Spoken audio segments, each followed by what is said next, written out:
Hello and welcome to the Political History of the United States. Episode 3.37, Niagara and Crown Point. 1758 had been a watershed moment in the North American war effort during the French and Indian War. William Pitt's plans to send over a massive army and allow for substantial subsidies to flow into the colonies had, by all accounts, worked well. Sure, there had been some stumbles, like at Fort Coralin, and Louisburg took longer than expected.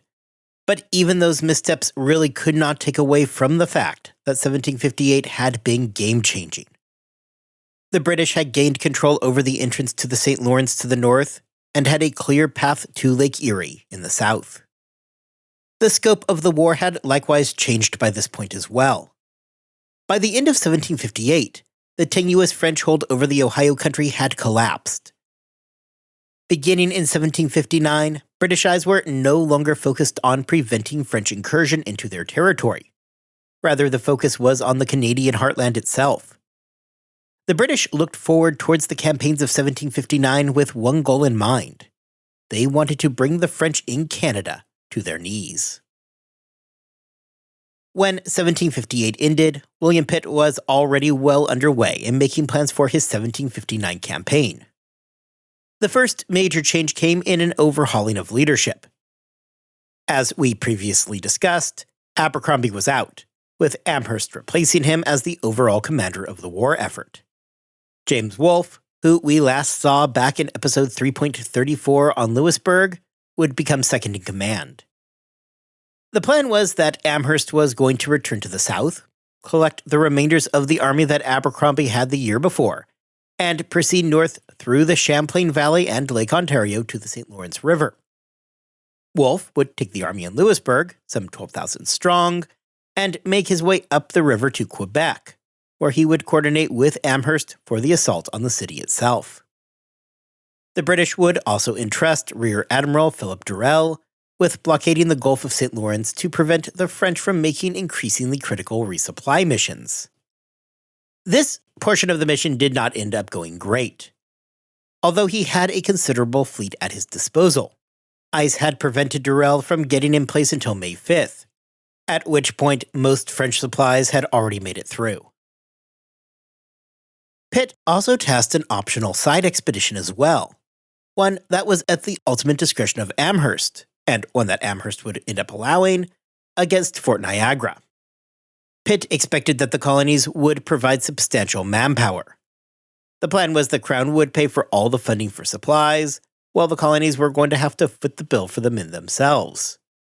However, Pitt, knowing that money had a way of speaking, did make some vague promises of reimbursement for their troubles. This was enough to ensure that the colonies provided a large number of provincial troops. We are going to begin today with the British advance on Niagara, that optional side mission. We will then double back afterwards and look at the mission against Crown Point. While the British sat in control over the Ohio country, their hold on the region was anything but secure. There was real concern that the French were going to be making a comeback attempt, which would throw the tenuous hold over the region into jeopardy.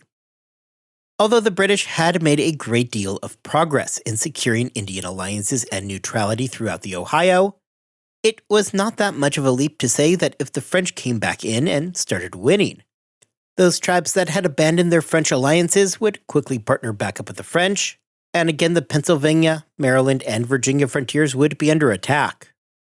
Moreover, with the French out of the Ohio country, Canada itself became far more vulnerable to attack. The next phase of the war was going to be exclusively on their soil, unless they could force their way back into the south. Fort Niagara was a critical French holding. First, its existence meant that the French continued to have influence, if not outright control, over Lake Ontario. The fort also stood largely as a stepping stone for the French to move back into the Ohio. Should Niagara fall, it would fatally weaken French supply lines and would likely pour cold water all over any French ambition to regain their hold on the interior of North America. None of this is new news for the British.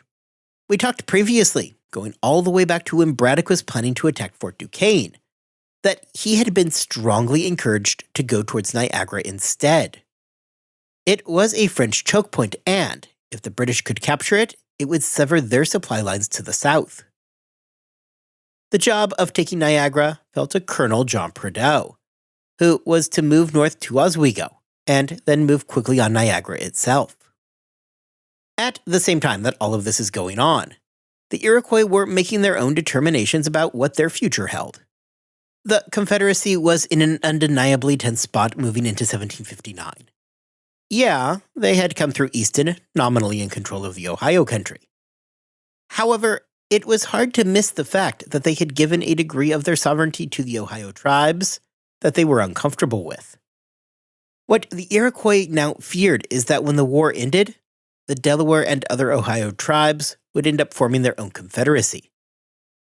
This was a terrifying thought to the Iroquois, who were determined to maintain at least a nominal level of hegemony over the region. The Iroquois decided that the best way to maintain that influence was to hitch their wagon to the British. Following Easton, what had emerged was not as much alliances with the British, but was rather neutrality. Now, however, the Iroquois were interested in more than just neutrality. They were seeking active participation with the British. So why the about-face? Although it was unexpected, the Iroquois were likely banking on the idea that having a closer alliance with the British would prove beneficial for both parties in the Ohio country, especially as it concerned the all-important question of trade.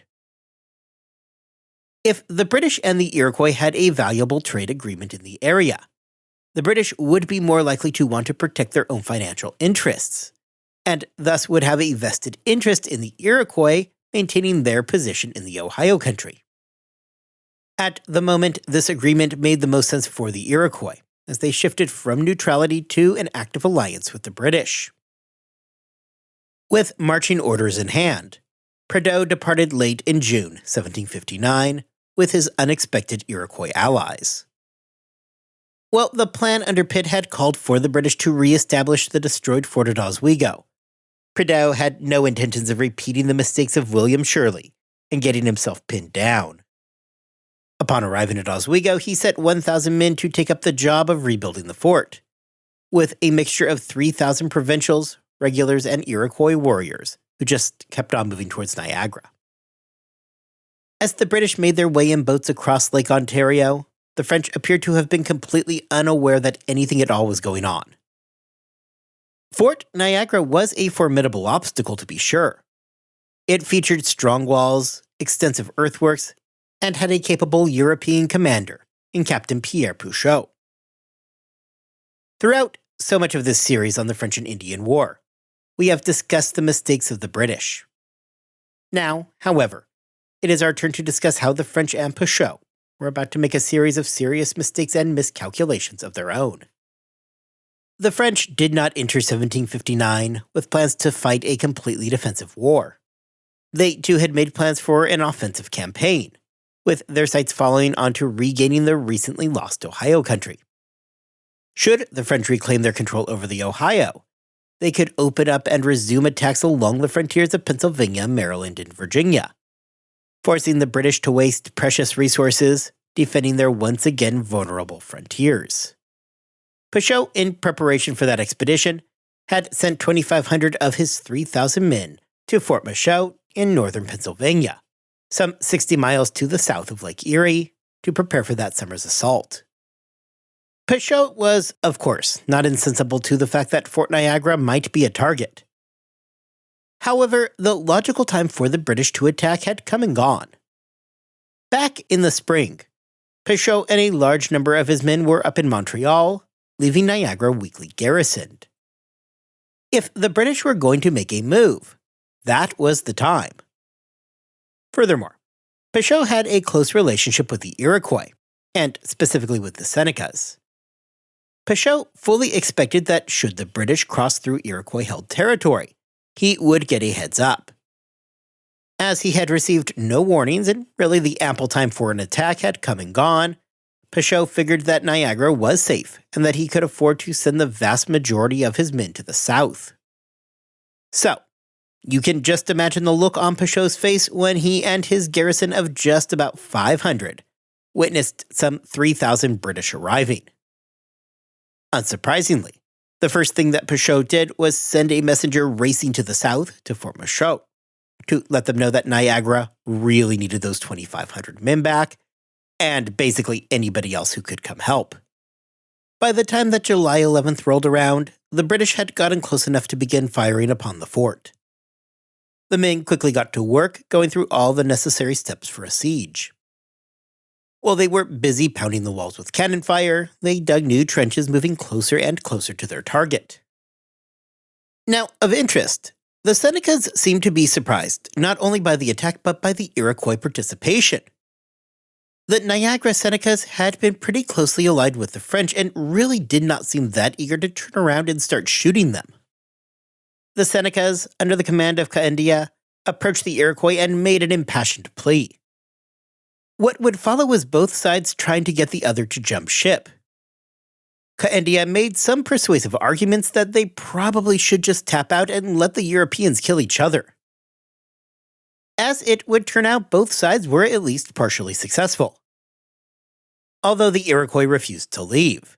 Following the end of their meeting with Caendia, they had little role in the remainder of the siege, acting more as spectators as opposed to actual participants. Unnerved and not exactly clear who the Senecas were now fighting for, it was Peugeot himself who decided that the time had come for them to go. He allowed them to evacuate from the fort, something which they were more than happy to take the French up on. The siege of Niagara was really just a race against the clock. Peugeot had little that he could do, other than sit and try not to die while he waited on a relief force.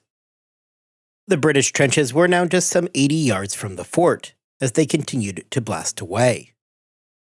Although things seemed to be going pretty well for Prideaux, he himself probably should not start to celebrate just yet.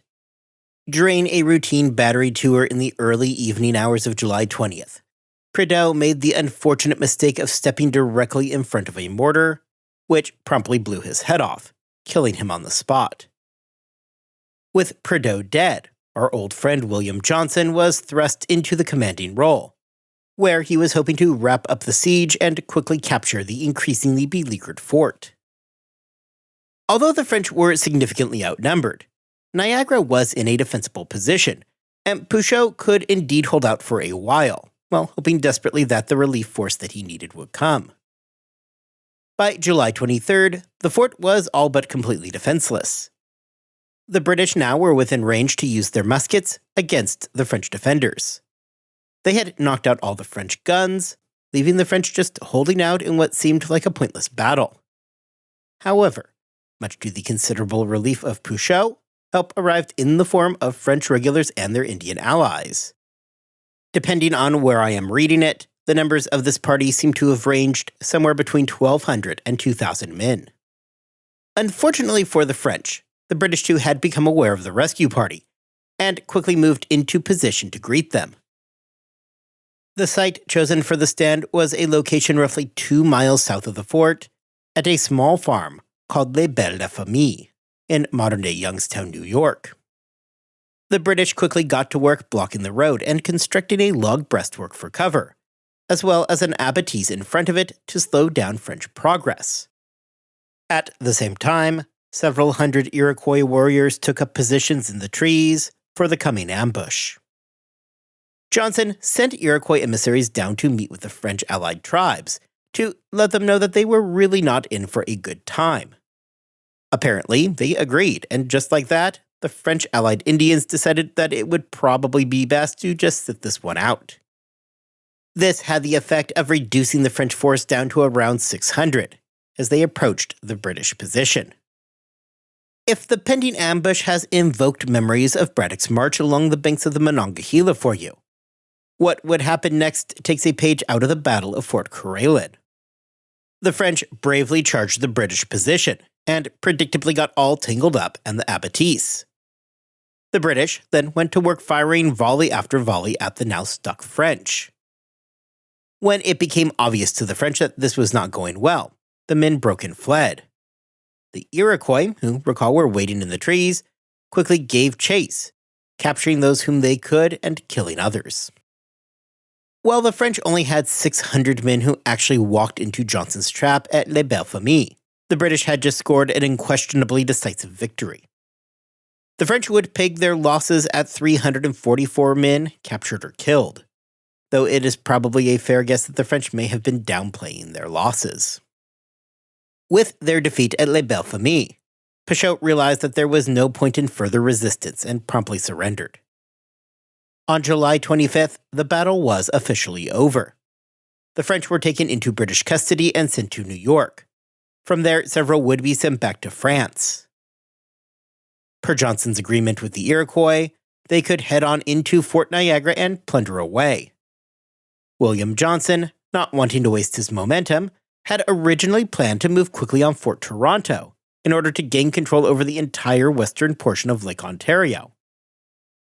However, Johnson learned on July 30th from his reconnaissance team that no such mission was going to be necessary. The French had abandoned and burnt the fort to the ground without a fight. Losing Fort Niagara was a huge blow for the French. Montcalm, looking at the situation, quickly understood how much danger the interior of Canada was now facing, and realized that Quebec itself was looking pretty vulnerable. The French response was to reassign as many men as possible to Quebec in order to defend the capital. In light of these reassignments, the French had to move men from the south up towards Quebec, ending any hope for an offensive campaign to regain control over the Ohio.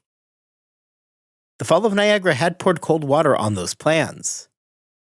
The French would indeed never make an attempt to reestablish their position in the Ohio, as the order of the day became preparing for a coming British invasion of Canada. Much as with Fort Niagara, Crown Point had long been a target for the British. Originally, the job of securing Crown Point fell to William Johnson. However, as we are all now very well aware, he got stuck down along the southern banks of Lake George. Johnson built Fort William Henry, with the French building Fort Coeur d'Alene to match them.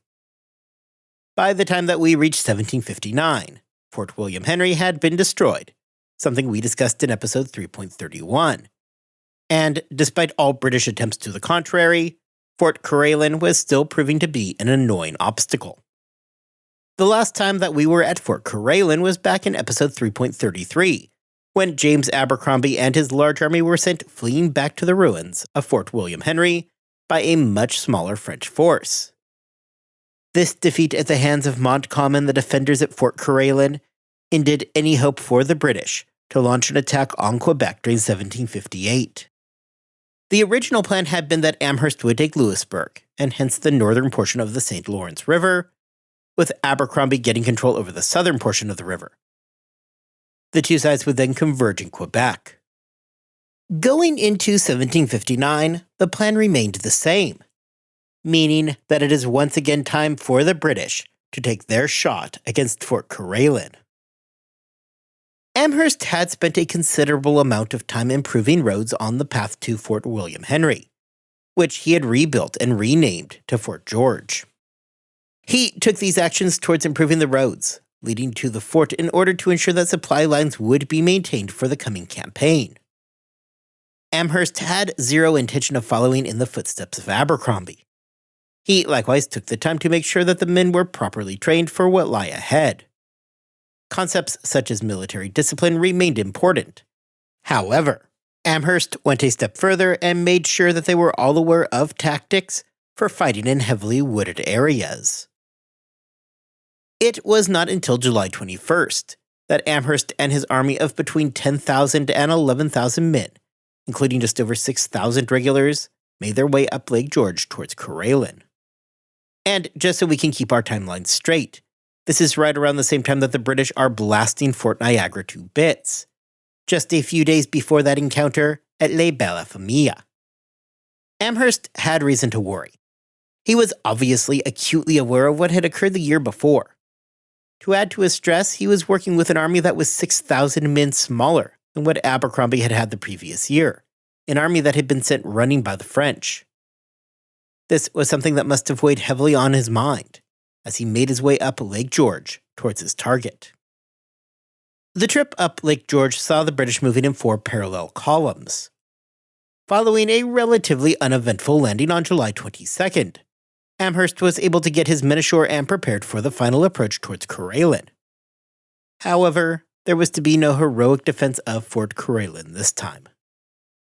Amherst's army was only ever challenged by small batches of men and engaged in only some light skirmishing.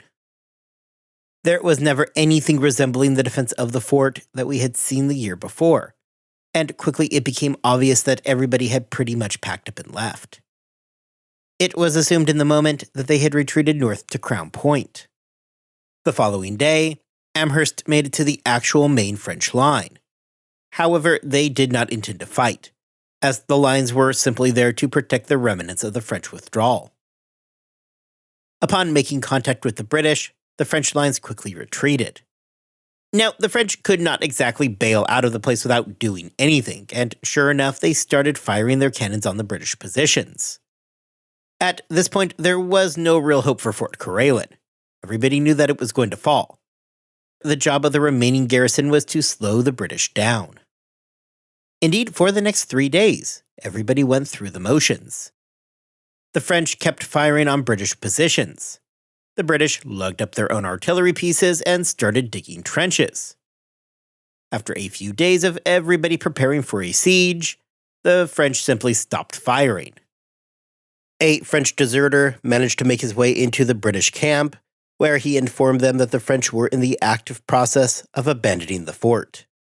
The French spent their final few hours destroying the guns, and then announced their official exit by blowing up the powder magazine, promptly decimating the fort that had been a thorn in the side of the British for so long now. Before we move on, I want to make a few quick notes here that will hopefully help make everything make more sense as we wrap up today and move into the next episode. First, and critically, James Wolfe was not just sitting around, hanging out in Louisbourg while all of this was going on. On June 4th, he had left Louisbourg and was landing just outside of Quebec on June 28th. Now, don't worry too much about the specifics of that right now, because during our next episode, the only thing we are going to be discussing is Quebec. What I do want you to know is that by the time Coralin and Niagara fall, Wolfe is actively engaging near Quebec itself.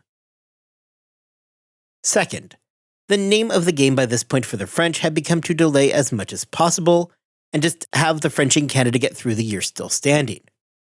There was hope amongst the French that a peace may not be that far off, hopefully coming in 1760.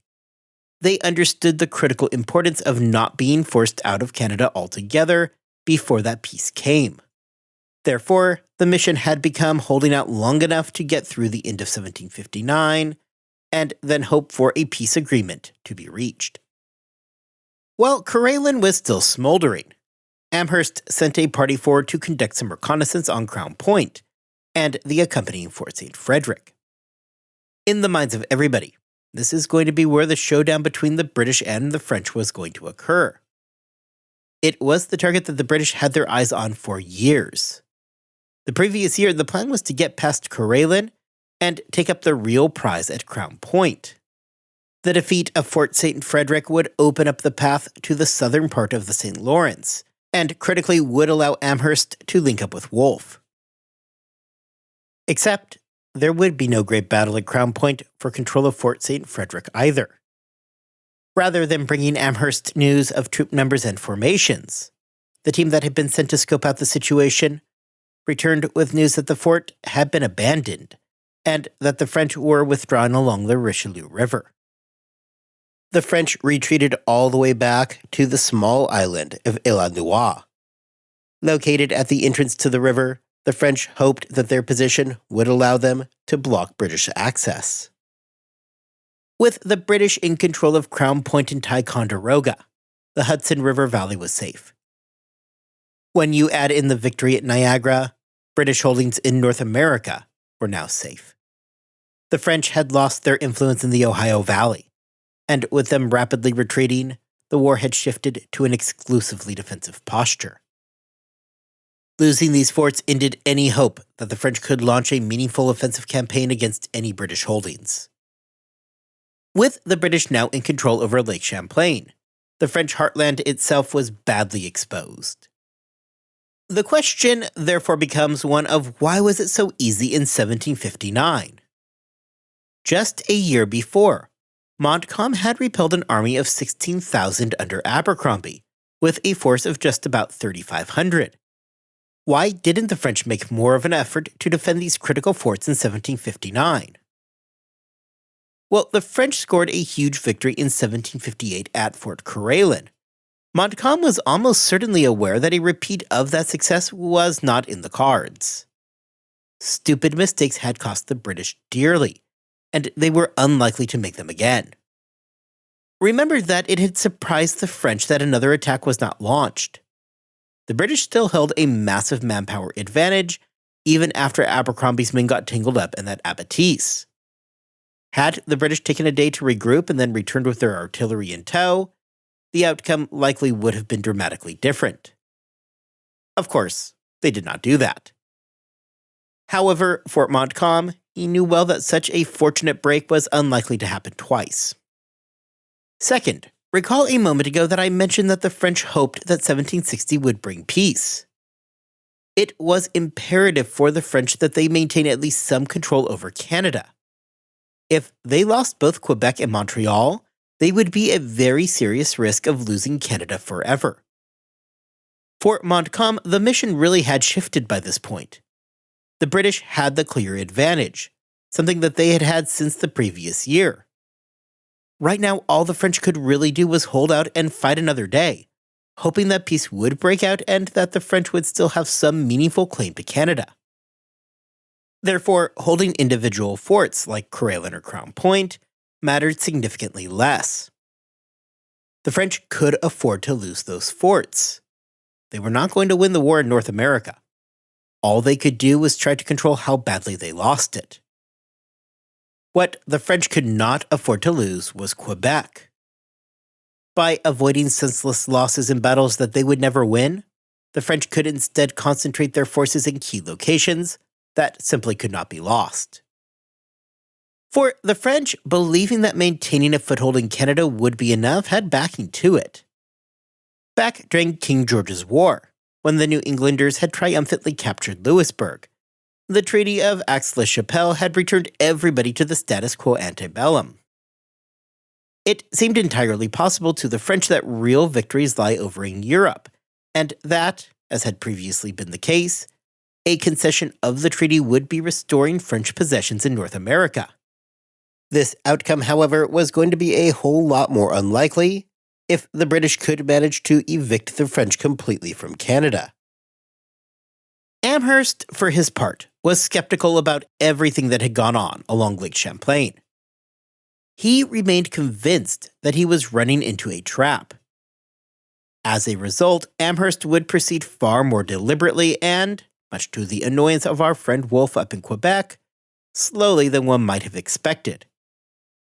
Rather than pushing his advantage, Amherst spent significant time securing his holdings along Lake George and Lake Champlain. He left nearly 1,000 men in charge of building a new fort where Fort Carillon had once stood, as construction on Fort Ticonderoga began.